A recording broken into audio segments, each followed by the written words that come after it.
Yan na naman tayo. Ito, yung nagawa natin. Paksiw na bangus. Ayan, ito. Titikman natin yan. Legit to, kaya try nyo. You know, meron tayong konting kanin.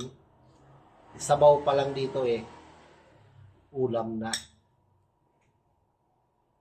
You know, sarap sa paksiw, maraming kamatis. Lalo ngayon, murang-mura. Huwag kayo magtipid. Wow, sarap.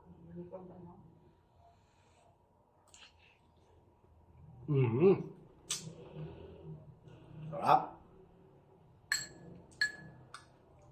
Ito favorite ko sa bangus. Yung dito sa tiyan, favorite namin yan. Yan o. Ito yung mataba-taba. Yan ang masarap sa bangus. Sarap. Sarap na combination ng kamyas. Yummy.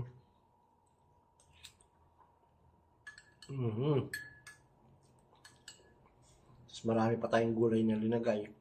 Sarap.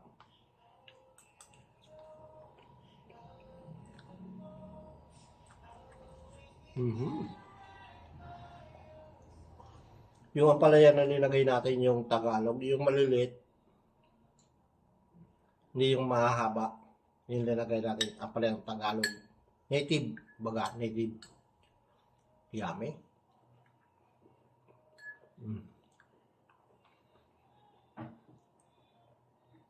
Ito siya. Ito yung ampalaya na native.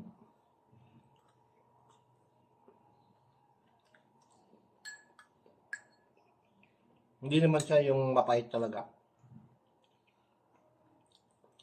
Slight lang. Pero kain-kain ng mga bata. Sarap.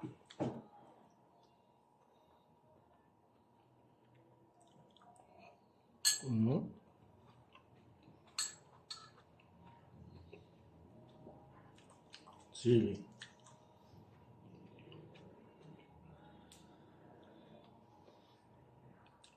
Parang hindi Bicolano, no? Ang Bicolano, ano sa sili.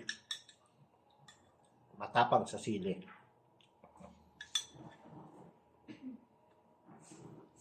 Sarap. Yummy. Simpleng-simple lang, pero legit sa sarap. Kaya ano pang inatay nyo? Try nyo. Ayan.